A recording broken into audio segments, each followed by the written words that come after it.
If I haven't already made it clear in these videos, religions are very diverse, and to view any religion as a monolithic fixed thing is highly misguided. We have talked a lot about Islam in these videos, which is primarily because that is my field of expertise. And to add to the myriad of ways that Islam has manifested itself historically and today, there is a group known as the Quranists. But there seems to be a general confusion about who these Quranists are, what Quranism is referring to. So let's sort of dive into this question and explore what the term Quranism actually is.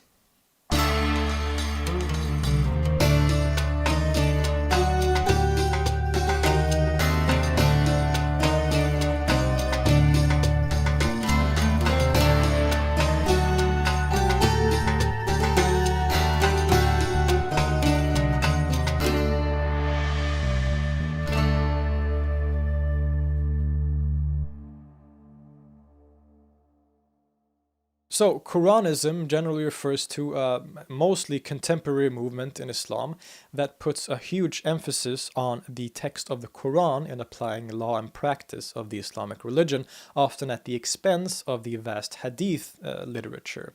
In fact, this is one of the main components or characteristics of Quranism, is that they tend to be very skeptical of the hadith, sometimes and often even outright rejecting them altogether. Now, what is important to remember is that in traditional Muslim jurisprudence and, well, just Islam in general, the hadith are incredibly important.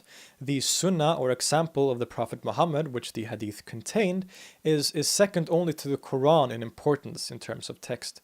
To the traditional Sunni perspective, for example, the sunnah of the Prophet is an important part of revelation that complements the Quran in that way, and that the Quran is not the only part of revelation. In fact, because of the vastness of the hadith literature and the silence of the Quran on many parts of law and practice, one could arguably say that the majority of practice and some beliefs of the Islamic religion is based on the hadiths. The Quranists, in a general sense, want to reverse this tradition and to use the Quran as its only source, and viewing the hadith as often problematic, and this is for a few reasons. To tell the historical account in a short way, the Prophet Muhammad recites the Quran during the last 22 years of his life before passing away in 632. The Quran was then compiled into a volume a few decades later, possibly under the rule of Uthman ibn Affan. For the first 100 years or so, the early judges and jurists used the Quran primarily as a source of law, but also complemented this with personal reasoning called Rai, as well as Sunnah, which is the plural of sunnah, and was a general ideal of the community and respected people, including, of course, the Prophet Muhammad, that one would sort of take as inspiration. Hadith, as in stories about Muhammad and his companions, were probably told and spread pretty early on, but were rarely written down or compiled, and was rarely used in legal matters. But as more questions started to arise regarding practices, especially in very different cultures and places in the new sort of expanding empire, there were a group of people, often called the traditionalists, who over the course of the later 8th and into the 9th century primarily started to argue for a more strict practice of Islamic law, as well as theology. They were often very opposed to Rai, the individual reasoning of the jurist or judge, and they started to favor and gather the hadith and applying it in matters of law. These questions were for a long time a point of great contention and debate, and stretched across boundaries of law and theology, one camp favoring reasoning and personal intellect, the other being more strict and bound to the textual sources. This debate was so heated that even the caliphs very famously got involved. These are generalizations, of course, and there were probably more a sort of a spectrum of opinions rather than two clear sides like that. The traditionalists are often synonymous with the name Ahl al-Hadith, or the people of Hadith, because of their emphasis on and collection of Hadith text. For differing reasons, which is hard to get into without easily falling into subjective territory, the traditionalist would eventually gain the upper hand in the second half of the 9th century, and was very much cemented by the ideas of Imam al-Shafi, the namesake of the Shafi law school, who formulated the classical Sunni Usul al-Fiqh, science of jurisprudence. According to this standard, law and practice is to be derived from 1. The Quran, 2. The Prophet's Sunnah exclusively, which is contained in the Hadith, 3. Consensus or ijma, and 4. Analogy, qiyas. In other words, there was no longer any room for rai or personal reasoning. While sort of there are certain differences of opinions on details and matters here and there in terms of this in the different law schools of Sunni and Shia Islam, generally all the schools of law would follow these standards set by al-Shafi and the traditionalists, or the Ahl al-Hadith, and thus the Hadith came to the prominence that it still has today. So to return to our main topic, the Quranists probably have their origin in the Islamic reform movements in the 19th century, often called Islamic modernism, which was sort of headed by figures like Muhammad Abdu in Egypt, or Ahmed Khan in India, and Muhammad Iqbal later on too. And these people were usually sort of skeptical, or more skeptical at least, towards the Hadith, but one couldn't really call them Quranists exactly. The idea of this Islamic modernism was to reimagine the Islamic religion to adapt it to the so-called modern world through going back to the early days of the religion when, according to their opinion, rationalism was encouraged and flourished, and to revive the idea of ijtihad, or reinterpretation, which they felt had been lost in the tradition.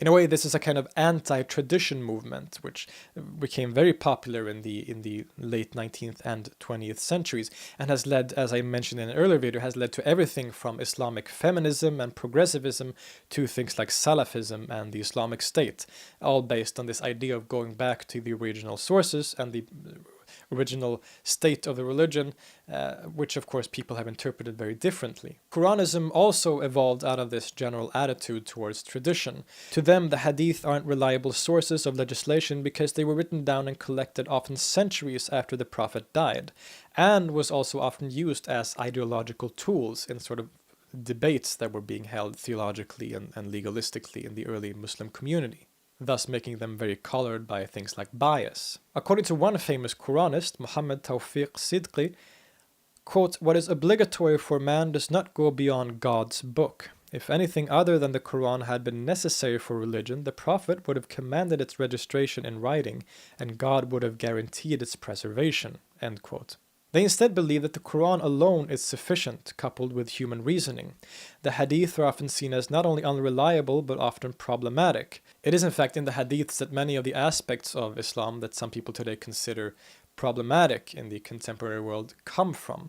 For example, in the Quran, there is no mention of any death penalty, for example, and it's rather ambiguous when it comes to things like homosexuality or women's rights. But in the Hadith, we do find things like death penalty and stoning and things that would appear to be rather sexist, for example.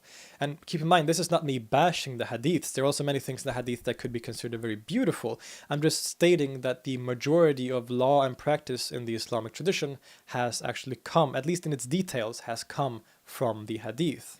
The Quranists therefore argue that the Hadith and the various traditions built upon it are often backwards or frozen in time, and to uphold a living and vibrant, breathing Islamic tradition that is adapted to the modern world, one should reject them or at least minimize their use. But while this movement in particular is a rather modern one, it does have precedents in the early Muslim community as well. There were critics and skeptics of Hadith in the early days of Islam. As I mentioned, the widespread use of Hadith was a later development, as most of the early judges and jurists didn't make any extended use of it really. As they became more popular, there were many people who were critical and skeptical of Hadith, including judges, famous theologians, and even some Abbasid caliphs. This includes caliphs like Al-Ma'mun and famous theologians like Wasil ibn Atta, Al-Jahiz, Dirar ibn Amr, and the most extreme case perhaps, Ibrahim al-Nazam. They, much like the modern Quranists, not only view the Hadith as unreliable and amounted them to guesswork, they even view them as being, quote, filled with contradictory, blasphemous, and absurd traditions. Scholars like Dirar ibn Amr were opposed to the Hadith because they were used as polemical tools ideologically by the traditionalists and Ahl al-Hadith. So as you can see, while the Hadiths eventually sort of won the day, there were many who were skeptical early on. And this is the argument of the Quranists as well. They argue that they are actually going back to the early days of the community when people valued things like personal, rational inquiry and before the sort of dogmatic ways of the al-Hadith and the Hadith generally hadn't infected the Muslim religion yet. The problem with this, as I mentioned, is of course that the majority of Islamic law and practice and ritual comes from the Hadith, and this includes very basic and central practices like daily prayers or fasting and all these things. So how does one tackle this problem? Well, there are multiple ways. Some just practice the way it has been practiced traditionally, using the hadiths as inspiration, praying 5 times a day in the same way that most Muslims do, and simply just viewing the Quran as the main source and minimizing the role of the hadith as such. Others have modified the religious rituals as a result. For example, many Quranists only pray 3 times a day, as they argue that the Quran only mentions 3 prayers, similar to the Ismailis today. In the prayer itself, they also don't do any prostrations when sitting in prayer. Instead, they go straight from a standing position to prostration and then right back to standing. The Quran are varied today as well, as I've said, but they all share the beliefs that the Quran is perfect and that the hadiths aren't needed or are problematic for use in Islamic law. There are many Quranist communities and social media groups online today where people discuss the Quran and the religion from this particular perspective. As you might expect, many outspoken Quranists of the last century and today have been and are often persecuted for their beliefs by some more, let's say, traditionally oriented Muslims. The Saudi scholar Hassan Farhan al-Maliki was arrested and tried for extremism by the Saudi regime, for example. Others have had to flee or even been assassinated. It is a standpoint or perspective that seems to be growing today, however. And it is you could say, a piece in the puzzle that is Islam today. That it helps us understand the vast diversity and multifacety of this basically second largest religion in the world. And as I've hopefully pointed out in this video, it is an interpretation and a perspective on Islam and its tradition that is both simultaneously very modern and very old. I'll see you next time.